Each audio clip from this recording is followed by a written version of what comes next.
guys, welcome back to the Cayvin Universe. As you can see, today's episode will be a little bit different. Missing my amazing co-host. He's just feeling a little bit under the weather today. So I told him the show must go on. And so, yeah, here we are. I am excited, though, to get to talk to our guest. We're going to talk today about the inspiration behind her book, a story about pizza, her family's culture, and, of course, the pizza. So here she is, Erica D'Arcangelo. Erica, how are you today? I'm good. Thanks for having me on. Yes, I'm so excited, and yeah, like I said, I just kind of wanted to jump right into it. So, starting off with basically like, how did this career path start for you? Like, where I know it had something to do with your family and the Italian culture. I just want to know all about it. Absolutely. So I was in the marketing industry, believe it or not, for the last 20 years. And a few years ago, my dad had heart surgery, and we were in the Tampa Bay area, and my family and I just decided, like, hey, we need to go home. So we went to Hmm. Western PA for the year, and we had this pizzeria in our family since, I was born. I mean, before that, it opened up in 1960. Yeah. So, I said to my dad, I was like, hey, why don't we go to the pizzeria? You can work a little bit, it'll get you out of the house, and I'll help you with your marketing. And I remember he was really grumpy at the time and he was like, I don't believe in marketing. I said, okay, fine. We'll just drive in together. I'll do it for free. Let's just, let's Yeah. just see what happens. Right. And I became really inspired to just write the story of my grandfather, just being Yeah. in the pizza place and looking at all the pictures and just hearing the stories. And it Hmm. just was a really beautiful story. Yeah, I saw pictures of the pizzeria online when I was doing my research, and I just loved like the vintage look of it. Like it looked like basically like, yeah, like how it would probably look around in the 1960s. It just had like that rich like pizzeria feel. You know what I mean? Oh, yeah, absolutely. So I think that my grandfather bought the building. I don't know what year he bought it, but I think the building was from 1909. And my Mm-hmm. dad, when he went in there, he started to restore the building. And so he really gave it a look where it really looks old, but it's new. Mm-hmm. Yeah. Wow. That I mean, yeah, that's what I mean. Like that's what I liked about it was the vintage look. And so I guess like growing up like in your Italian culture, like how did that influence you, would you say? So I learned a lot growing up in an Italian family. So we were like a very big family, like Mm-hmm. lots of aunts and uncles, lots of cousins, lots of people everywhere. Yeah. And a lot of the things I learned was just about hard work. My Mm-hmm. dad would always say, like, blood is thicker than water, like very a lot of loyalty to your family. Yeah. And if you have an issue, you squash it, you Yeah. talk it out, you handle it, and you stick up for your family members, and you're really there when your family needs you. Yeah, like the strong communication yeah, I love that.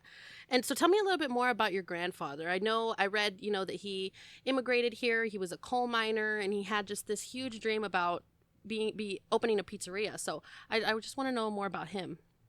Absolutely. So my grandfather was a very kind-hearted person.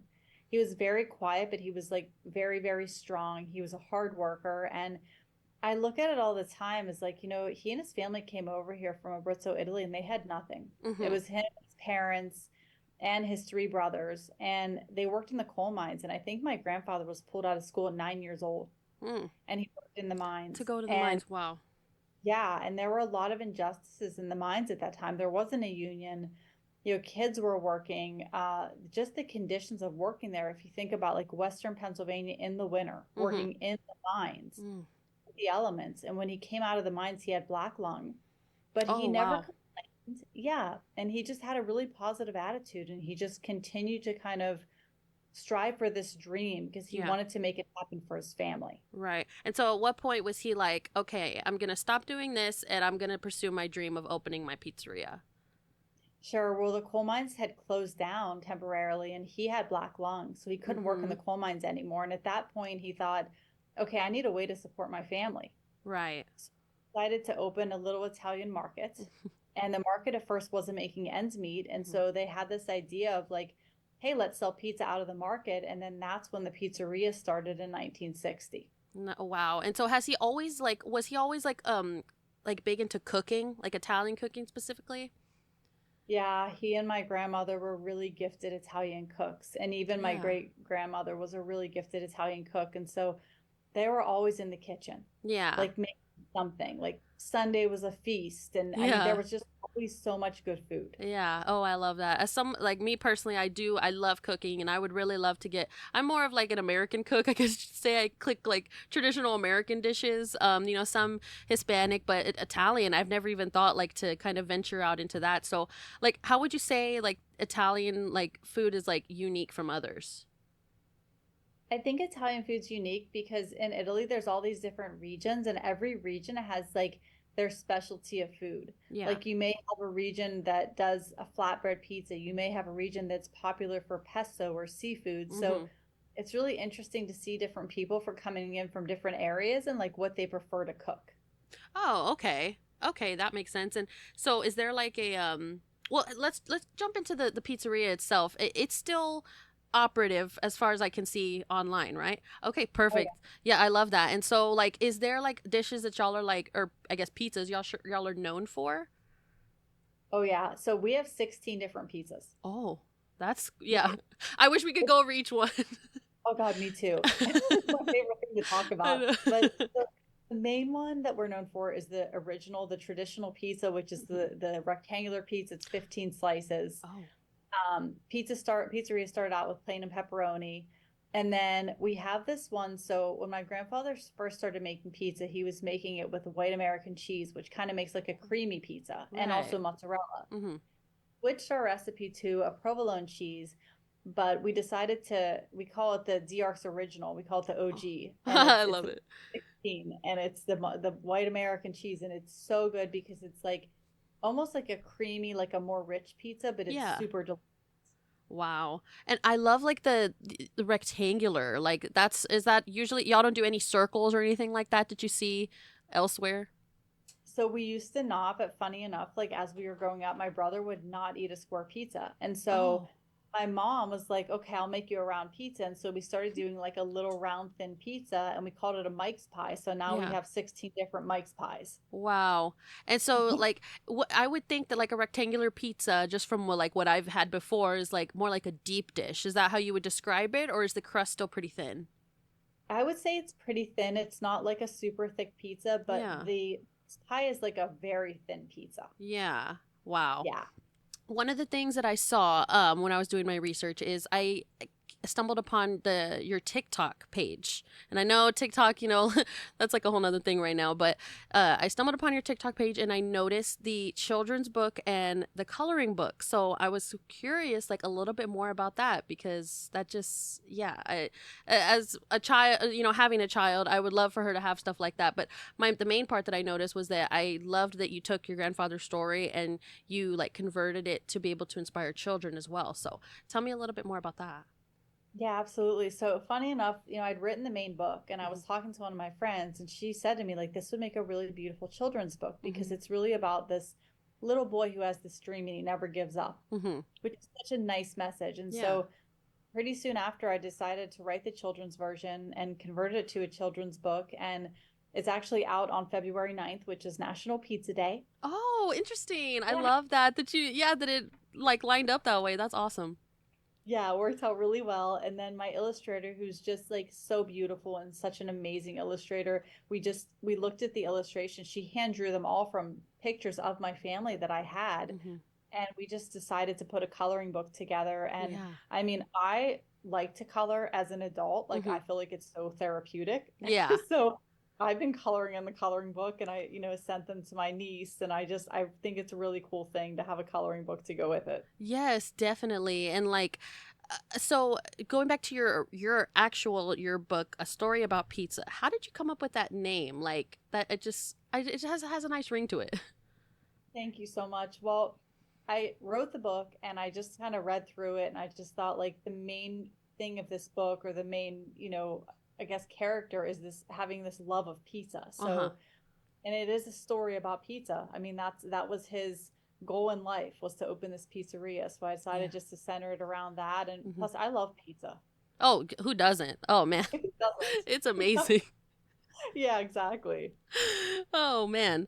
So, of course the book is based around your grandfather. Like besides the coal mining and besides, what else? Like I'd want to know like more about like what he was like as a person. Was there other stuff he was interested in? Just stuff like that. Yeah, absolutely. So he actually was very musical. He Oh. played the accordion and the harmonica, and there was like a music school in the little town, and he went to the music school. And so some of the old pictures at the shop have him like playing these different instruments, and Hmm. he would play with his friends. He was a really good friend. He was often, during the day, he would go with the neighbors and he would help them with stuff. And then he was at the pizzeria from like 3 o'clock until it closed. And then at night, he'd be checking the furnace. And Yeah. a very sweet grandfather. Like there were Yeah. times where it was like, I remember a kid, I wanted a cat. My parents said no. And he put me in the car and drove me an hour to get a kitten and then brought me back to the house with the That's cat. literally, yes, most grandparents. Wow. That's so Yeah. awesome. And he loved ice cream. That was the other thing. We used to Ice go cream. to get ice cream, and he would get me this giant cone of chocolate marshmallow ice cream because that was his favorite. So we would have Wow. that all the time together. Wow, that's so fun. And is there any other like fun memories that you have like with your grandfather? Yeah, absolutely. I mean, we had 5 kids in my family. Mm-hmm. So my grandfather was always there. And I remember he actually gave my parents their first plot of land where they built a house. And Mm-hmm. my uncle Alfred, who was his brother, who's actually in the book, was a bricklayer and he did all the brickwork on the house. And my grandfather was there like day in and day out, just like laying bricks, like helping him. So he went above and beyond for his family. Yeah. That's awesome. That really says like a lot about his character and just yeah, just the person that he was. Um Jumping back to cooking, what are like some of your favorite Italian recipes? Oh, there's so many. Oh, So, tell me. Tell me all of them. so one of my favorites is pasta visual, and Oh. it's a recipe in my book, and it's super good. So my grandmother used to make this pasta visual like every Friday, and it Mhm. was just kidney beans, light red kidney beans, dark red kidney beans, ditalini, a Mhm. kind of tomato broth, and then she would put hot pepper seeds and Parmesan cheese on it, and it was Ah. delicious. So my dad kind of evolved this recipe and he puts like fresh hot sausage in it. And Ooh. my mom is a master gardener, so we have all types of stuff from the garden. So he'll put like zucchinis in there and Oh, celery and wow. carrots. And he almost has it as a crossover between like a pasta visual and a minestrone. And it's one of Uh-huh. my favorite Italian dishes. It's so, so good. Oh man, it does sound delicious. And how do you say that again? Pasta visual. Pasta visual. And you said that was one of the recipes from your book, right? Because there are other recipes. Like, how did you determine which recipes to put in the book? Because I know you said there's so many, so you could only, you had to probably pick a few. So tell me about how you decided that.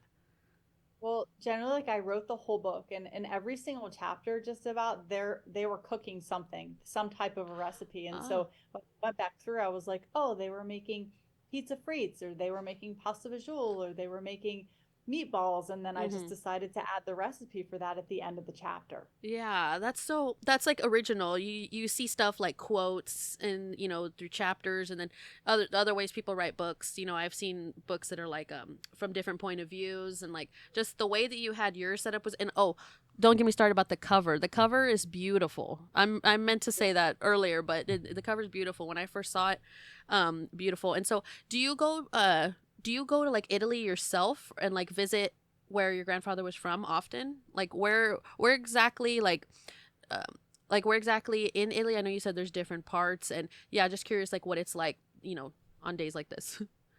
Absolutely. So we usually like we go to Abruzzo because that's where my family was from. Mhm. And there's a little province of Chieti, and Mhm. that's where my grandmother was from. And so I started going there when I was 16, actually. And then we started traveling there a lot with my dad. He actually took our whole family there. And then I, went there with my husband and my daughter a couple times. Mhm. And it's really beautiful because we have cousins there and we have relatives there still. So we get to see them. That's The awesome. picture on the cover is actually my dad in Abruzzo on the land that our family owned there. Wow. Yeah. I So liked it yeah, the scenery.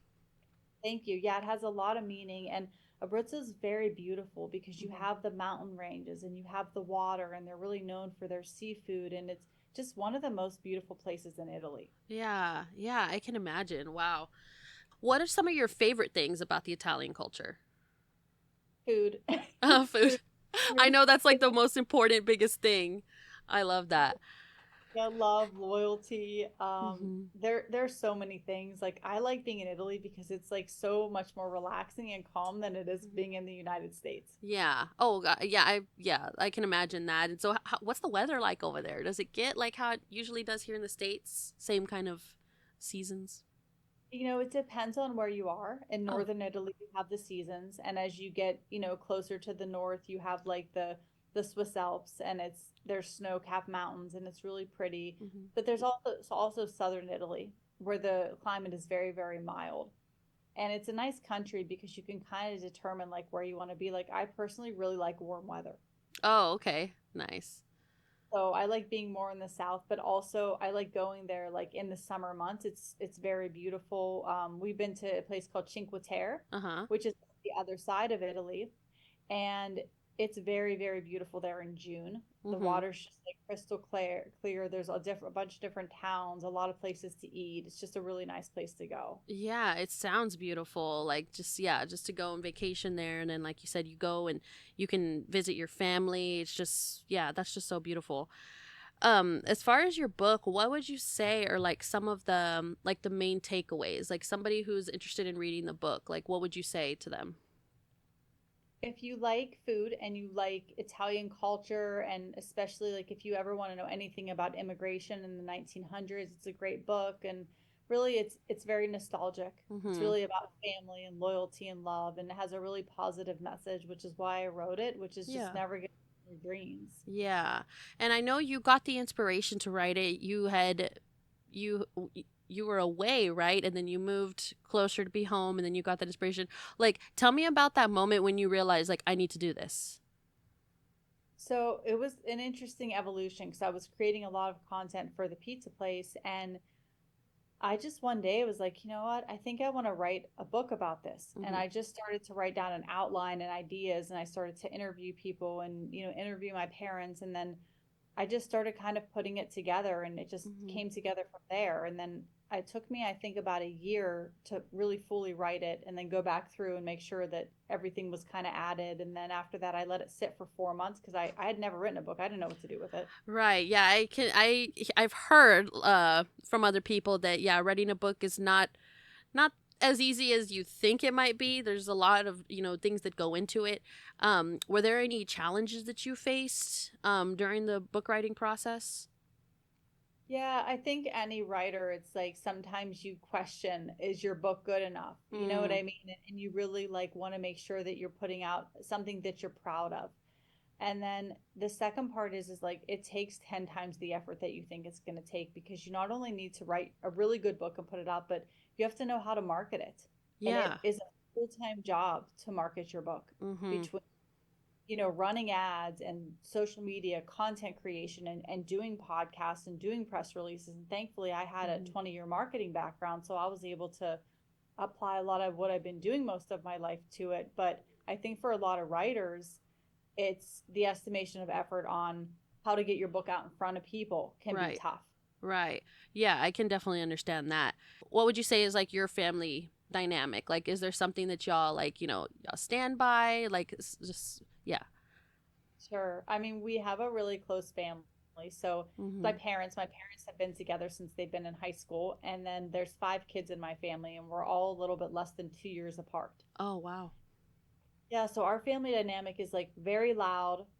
People say exactly what they want to say. There's Yeah. no like, we get into each other's business, but there's like a very fierce loyalty and love between Yeah. family members. And we really are there for each other, and we really stick up for each other, but Mhm. we also tell each other what we think. Oh, So yeah.